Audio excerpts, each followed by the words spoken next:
Oh, it's the second time I recorded this, by the way. I was pretty emotional in the first one, but if I get emotional in this,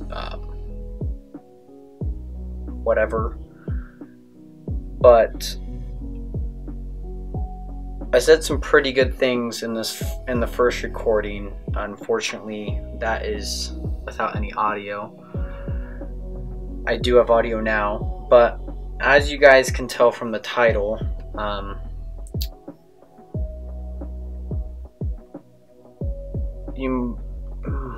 your minds might be a little open to speculation, and I'm here to tell you that it's for all good reason.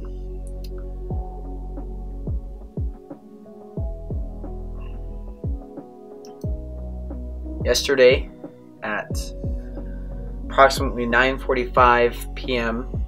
I opened up Snapchat, looked at stories that people shared, because it's what I do. I scroll through stories day and night, and there was one in particular that piqued my interest. I saw a story that had been shared from another person's story that had been shared from another person's story, and I had originally looked over it. At first glance, I just looked over it, and I looked back at it, and I'm glad I did. Because what was on this shared story was the words, and I quote, "If you go to East Valley, some of you guys are going to die tomorrow," with a water gun emoji, because they do not have a gun anymore.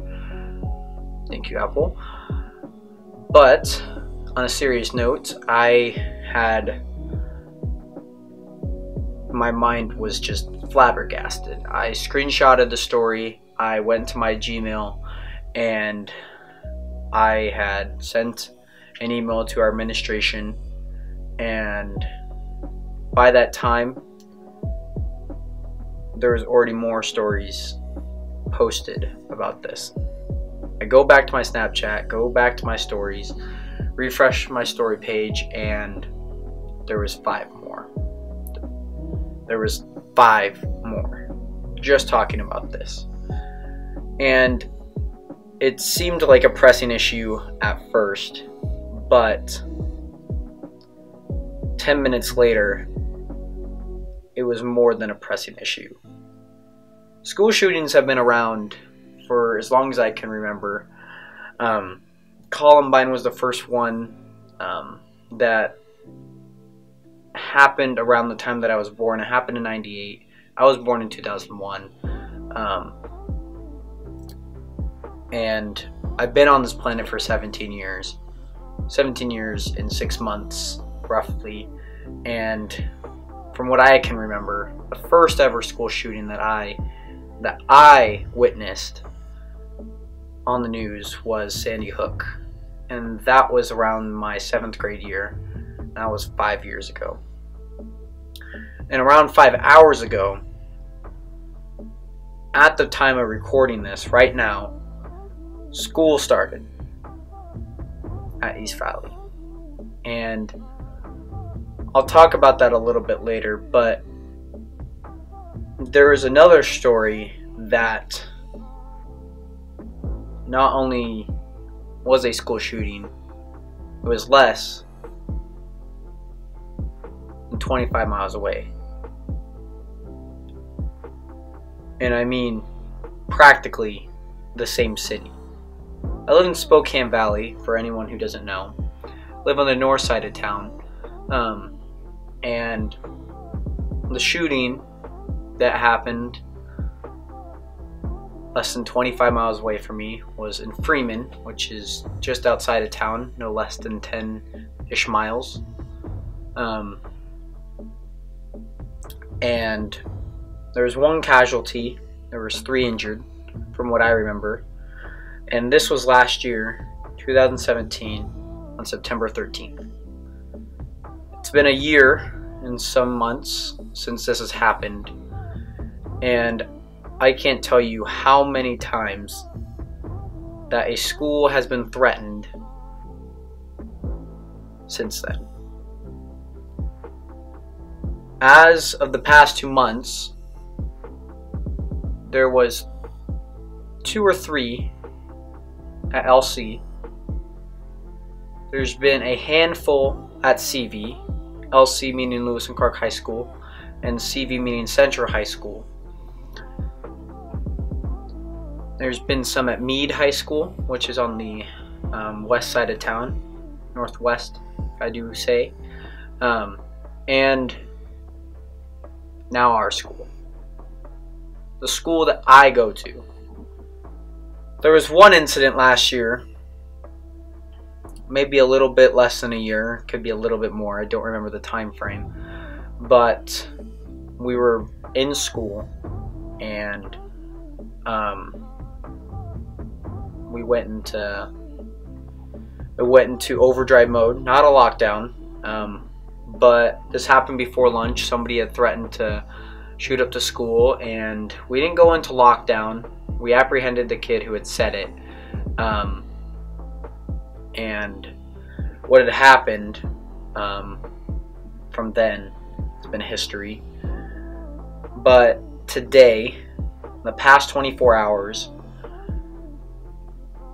we have had another one.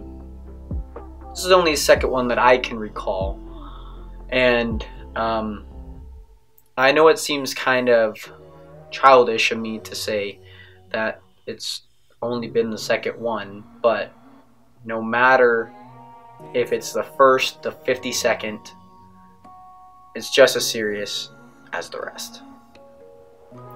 Now, around 9:45, we got this, I seen this message. That's an approximation. I'm not saying it's the exact time. But what I do want to say is that it spread like wildfire. This story that had said, quote unquote, if you're going to East Valley, some of you guys are going to die tomorrow. And that's not word for word, but that's pretty much what this person had said. And I'm not going to say who did it because I don't even know.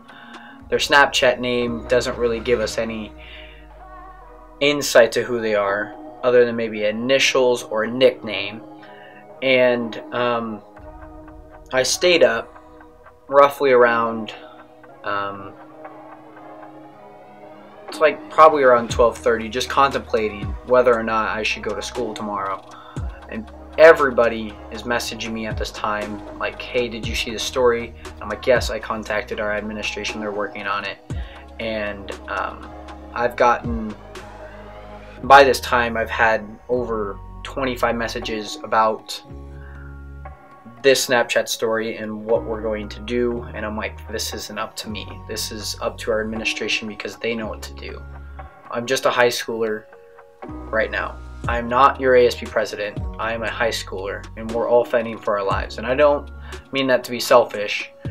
I mean that as in, I am just as lost as you. I don't know if I'm going to school tomorrow. I went to bed that night around 12:45, planning on going to school.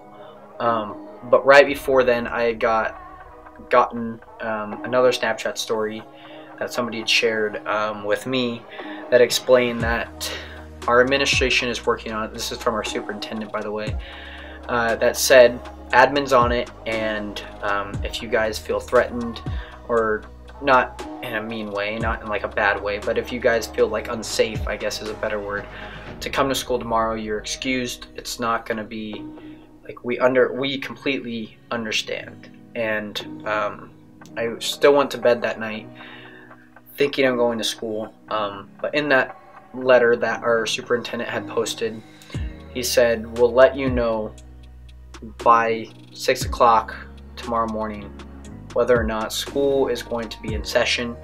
They eventually had school,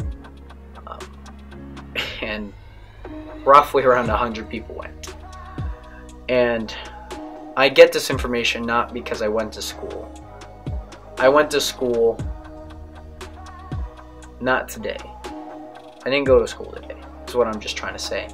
I know it sounded weird, but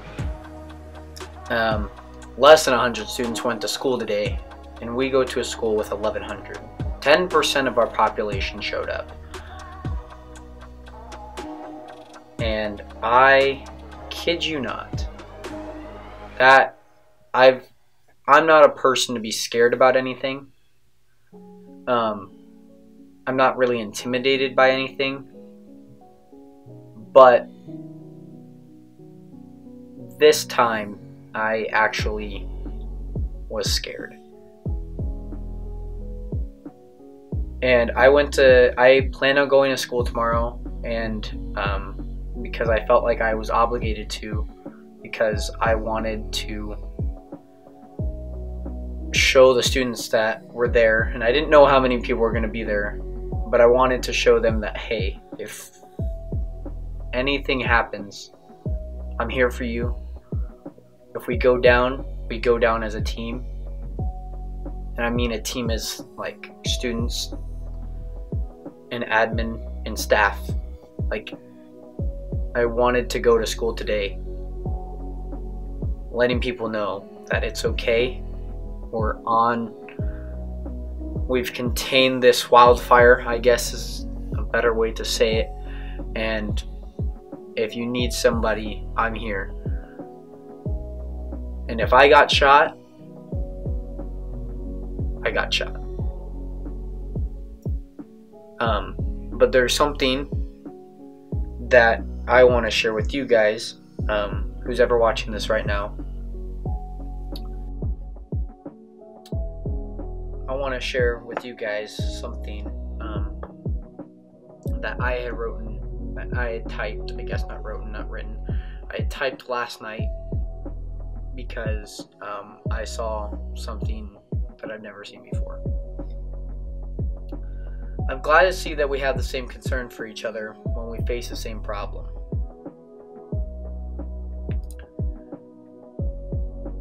I'm glad to see that we have the same concern for each other when we face the same problem. And I don't want this to be something that turns into a psychological thing about whether people shoot up schools or threaten schools because of video games, because of anything. Video games is usually something that people turn to because video games are particularly violent, and most video games contain weapons, whether that's guns, swords, whatever. But when I say this, I don't mean it in a hostile, aggressive, passive-aggressive way. I mean it in the way that we don't see eye to eye all the time. So sorry about that, guys. I'm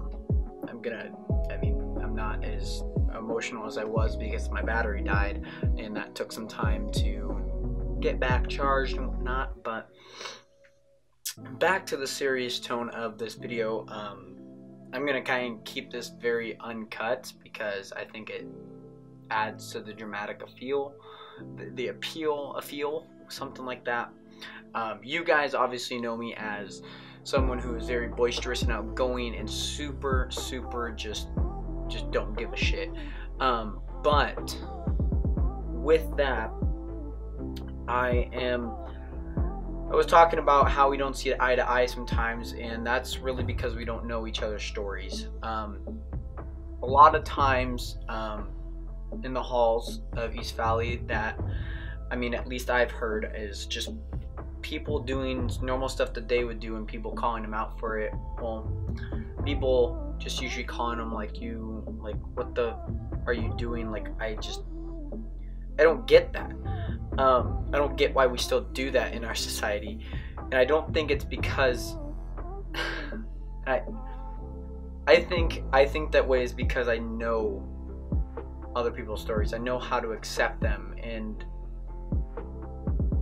when I mean accept, and I know it means that it might be more of an inferior way of thinking, but when I'm saying accept, like, I am willing to hear their stories. Doesn't matter who you are, where you're from, I am still willing to hear your story. And one last thing that I want you guys to take from this video, and I know it's going to be super long, and if you made it up to this point, I appreciate it. Don't need any of your guys' subscriptions, likes, whatever. I just want you guys to hear what I'm about to say. Don't be the reason somebody has a bad day. Don't be the reason somebody has a bad week. Don't be the reason somebody has a bad life. What you can say can be said, but be conscious of the results of your actions. You can change somebody's life forever by saying one nice thing. And you can change somebody's life by saying one kind thing. But you can destroy somebody's life by saying one bad thing. It goes both ways. Now I want you guys to take a couple things from this video. This is my challenge. I want you, next time, since we're around this holiday season, if you're going holiday shopping, I want you to go up to somebody and I want you to introduce yourself to them. And what I want you to ask them is, what is your story? What is your story? And listen to them. Everybody has a story to tell. Not all stories are heard. But I want you to go find a story that needs to be heard.